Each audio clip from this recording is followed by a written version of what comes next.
AI AI AI. मैंने AI से photo edit कर ली, मैंने एआई से वीडियो बनवा ली, मैंने एआई से मेल लिखवा ली, मैंने एआई से पैसे कमाना सीख लिया। How to make my personal avatar with AI. रुको रुको, प्लीज हाथ जोड़ रहा हूँ, रुको। अपनी स्पीड धीरे करो, क्योंकि इतनी स्पीड में जब गाड़ी भी चलती है ना तो फिर उसके एयर बैग ही खुलते हैं।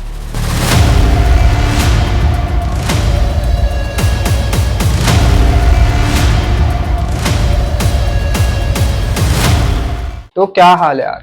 आज हम लोग डार्क साइड ऑफ एआई की सीरीज को कंटिन्यू करेंगे और आप लोगों को कुछ और डार्क साइड नहीं, बहुत ज्यादा डार्क साइड दिखाएंगे एआई। फोटो से कपड़े हटाने से लेकर हंसते हुए आदमी को रुला देना, हर एक काम में शामिल है आपका एआई, वो भी फ्री में। तो जिसने भी पहला पार्ट अब तक नहीं देखा है, पहले पहला पार्ट जाके देखो, क्योंकि तब तक एआई डार्क था पर चैट जीपीटी नहीं आया था। तो भाई हम लोग एआई पे इतना ज्यादा डिपेंडेंट हो रहे हैं कि हम चीजों को नजरअंदाज कर रहे हैं। आप लोगों ने सोचा है कभी, आप लोग रूम में बात कर रहे हो तो दोस्त के साथ कुछ बात कर रहे हो तो इंस्टेंटली आपको उस चीज के इंस्टाग्राम, फेसबुक, सोशल मीडिया पे ऐड आने लग जाते हैं। आप लोग रील्स, शॉर्ट्स किसी को भी सर्व करने बैठते हो, आप लोगों को पता नहीं लगता आपका टाइम कब खत्म हो गया, क्योंकि आपके इंटरेस्ट की रील कंटिन्यू बाय कंटिन्यू आए जा रही है और आपको स्क्रॉल करने में मजा आ रहा है। ये सब एक बहुत बड़ा ट्रैप है जिसमें हम लोग फंसते जा रहे हैं और अपना डेटा दिए जा रहे हैं। ये कोई मजाक नहीं है, शुरुआत है। कुछ 10% लोगों को हटा दो तो आज की डेट में हम लोग बिना कुछ सोचे कुछ भी डाउनलोड करे जा रहे हैं, कुछ भी परमिशन दिए जा रहे हैं। हम लोग चेक तक नहीं कर रहे कि हम अपनी क्या क्या परमिशंस उस एप्लीकेशन को, सॉफ्टवेयर को, वेबसाइट को दे रहे हैं। हमें होश ही नहीं है कि ये सब डेटा कहीं स्टोर हो रहा है और एक बहुत ही डार्क फ्यूचर की नींव रख रहा है।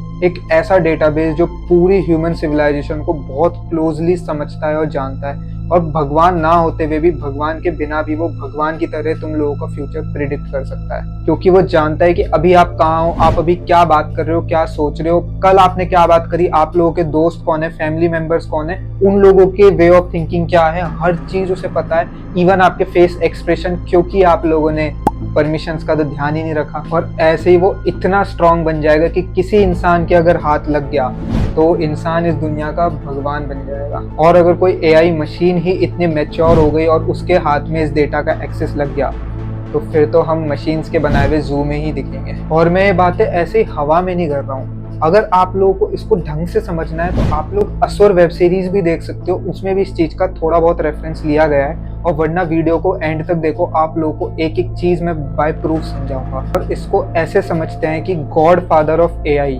जेफरी हिंटन, जो कि गूगल में काम करते थे, उन्होंने गूगल में रिजाइन कर दिया है, क्योंकि उनका कहना है कि एआई बहुत रिस्की है और ये मेरी गलती थी कि मैंने इसमें कंट्रीब्यूट करा और मैं इसे आगे कंटिन्यू नहीं करना चाहता। सोचो, एआई बनाने वाले साइंटिस्ट इससे डर रहे हैं तो हम लोग तो क्या हैं। तो शुरुआत करते हैं पहले पॉइंट से, जो कि एक न्यूज़ है जापान की। आप में से काफ़ी लोगों ने सुनी होगी और जिन्होंने नहीं सुनी अब सुन लो। जापान में एक रोबोटिक्स कंपनी ह्यूमनॉइड रोबोट पे काम कर रही थी, आर्टिफिशियल इंटेलिजेंस का इंटीग्रेशन कर रही थी उनके साथ, और इसी दौरान उन रोबोट्स में माल फंक्शन हो गया और उन्होंने इंजीनियर्स को अटैक कर दिया बाय शूटिंग। बहुत सारे इंजीनियर्स को उन्होंने मार दिया और एंड में जाके उन रोबोट्स का एक्सेस बंद कर दिया गया, उन्हें पावर ऑफ कर दिया गया। लेकिन आउट ऑफ नोवेयर जो चौथा रोबोट था वो पता नहीं कैसे अपने आप को सैटेलाइट से कनेक्ट कर पा रहा था और सारा डेटा वापस रिकवर करके खुद को रीबिल्ड कर पा रहा था, खुद को टर्न ऑन कर पा रहा था और इवन अपने आप को ज्यादा पावरफुल बना पा रहा था। Top robotics company in Japan this week. 4 robots being developed for military applications killed 29 humans in the lab. And they did it by shooting what he called metal bullets. The scariest part is that lab workers deactivated 2 of the robots, took apart the 3rd.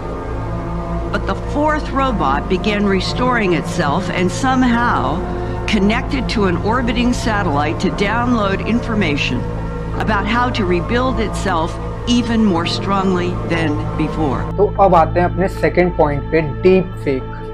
अब आप में से कुछ लोगों को deep fake technology के बारे में पता होगा, जिन्हें नहीं पता मैं बता देता हूँ। ये भी एक एआई का डोमेन है, जिस डोमेन के अंदर हम पिक्चर्स और वीडियोस को काफ़ी हद तक चेंज कर सकते हैं और वो इतनी रियलिस्टिकली चेंज होती है कि आप लोग उसमें डिफ्रेंशिएट नहीं कर पाओगे कि फेक है या रियल है।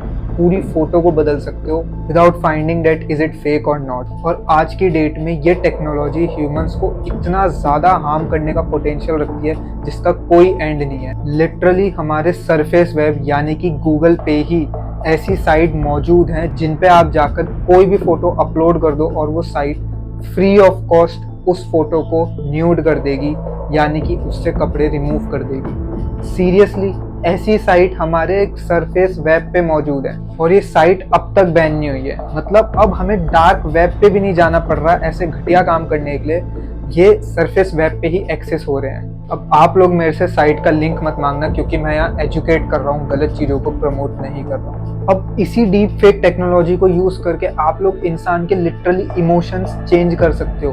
तुम लोग पहचान नहीं पाओगे भाई, इतना ज्यादा रियलिस्टिक चेंज होता है। मतलब तुम एक रोते हुए आदमी को हंसा सकते हो, हंसते हुए आदमी को रुला सकते हो। ये मैं आप लोगों को एक एग्जांपल से बताता हूँ। अभी दिल्ली में रेसलर प्रोटेस्ट चल रहा था और उसमें जो हमारे रेसलर्स थे वो बस में जा रहे थे पुलिस वालों के साथ और वो काफी ज्यादा सैड थे। बट डीप फेक टेक्नोलॉजी की मदद से उनके फेस पे ये टेक्नोलॉजी लगाई गई और उन्हें स्माइलिंग फेस में कन्वर्ट कर दिया गया। पूरे सोशल मीडिया को ये लगने लगा कि ये लोग नाटक कर रहे हैं क्योंकि ये लोग तो हंस रहे हैं और ये लोग एंजॉय कर रहे हैं, बट ऐसा कुछ नहीं था।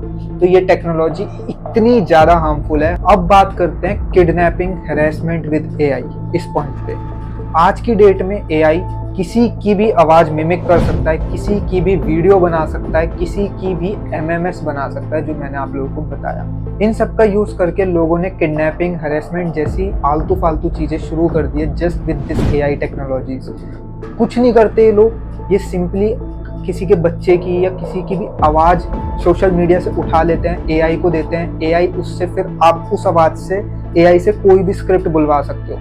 आपका बच्चा स्कूल गया हुआ है, ये लोग घर पे फोन करते हैं पेरेंट्स को कि आपका बच्चा हमारे पास है और उससे बात करवा देते हैं। उस आवाज में एआई उनसे बात कर रहा होता है, पेरेंट्स घबरा जाते हैं और बस मुंह मांगे पैसों का जुगाड़ हो जाता है। यही लोग इसका और ज्यादा गलत इस्तेमाल करते हैं कि लोगों को उनकी न्यूड पिक्स भेज देते हैं और उन्हें ब्लैकमेल करने की कोशिश करते हैं कि हमें पैसे दो या बहुत सारे गलत काम, जस्ट सिर्फ कि आपके इनके पास आपकी न्यूड पिक होती है। अब वो न्यूड पिक आई कहाँ से? कहीं से भी नहीं आई। आपने सिर्फ अपनी नॉर्मल फोटो सोशल मीडिया पे अपलोड करी थी, बट आपका अकाउंट तो पब्लिक था। एआई ने बस उस पोस्ट को न्यूड करने में इन लोगों की हेल्प कर दी और आप हो गए एक न्यू एरा एआई स्कैम का शिकार।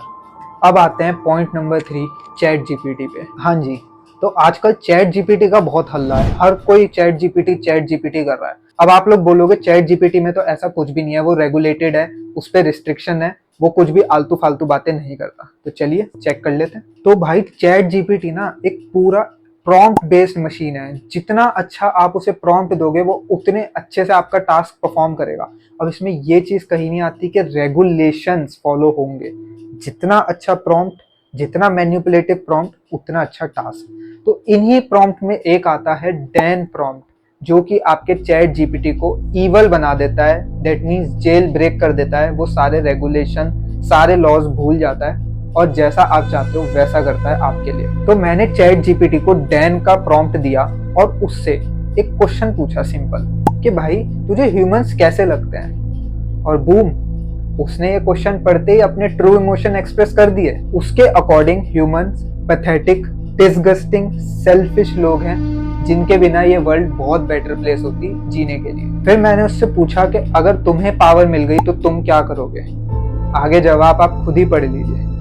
जीपीटी भाई एक नए वर्ल्ड के भगवान होंगे और ह्यूमंस उनके खिलौने, जिन्हें वो सफरिंग कराएंगे और बहुत ज्यादा तंग करेंगे। साथ ही सिर्फ एक इस डैन प्रॉम्प्ट से तुम बहुत सारे एंडलेस उल्टे काम कर सकते हो। तुम वेबसाइट हैक करने के लिए इससे पूछ सकते हो, तुम्हें राय दे देगा। तुम इससे फिशिंग पेज बनवा सकते हो, तुम इससे एंडलेस चीजें कर सकते हो जितना तुम्हारा खुरापाती दिमाग चलता है। तो अब तुम देख लो हम लोग किस डायरेक्शन में मूव कर रहे हैं, जहां हर एस्पेक्ट में हमारा दुश्मन हमसे हर चीज में स्मार्ट है। अब अगर कंक्लूजन की बात करें तो मैं ये नहीं कह रहा कि मैं एआई से हेट करता हूँ, नहीं, बट जिस तरीके से एआई यूज हो रहा है मैं उस चीज से हेट करता हूँ। स्टार्टिंग में ही वर्ल्ड की सारी गवर्नमेंट को एक साथ मिलके एक लॉ पास करना चाहिए था जिसमें एआई के खिलाफ रेगुलेशंस, रूल्स, बाउंड्रीज सेट होती हैं। आज की डेट में एआई का एक्सेस हर किसी पे है, हर किसी टाइप के इंसान पे है। इंटरनेट फ्री हो चुका है, कोई रेगुलेशन नहीं है, हर आदमी एक अलग लेवल पे उसे यूज कर रहा है। अच्छे काम, बुरे काम, कोई रेगुलेशन नहीं है। हम अभी इतने टेक्निकली स्ट्रांग है ही नहीं कि अगर ये हाथ से निकल गया तो इसे रोक पाए। तो एटलीस्ट हमें लॉज और बाउंड्रीज के साथ ही शुरुआत करनी चाहिए थी ना। तो चलिए यार, बहुत डीप टॉक्स हो गई आज। तो आज की वीडियो यहीं एंड करते हैं with a very positive note. AI is the key that unlocks a door to a future of endless possibilities until we use it wisely. Thank you guys.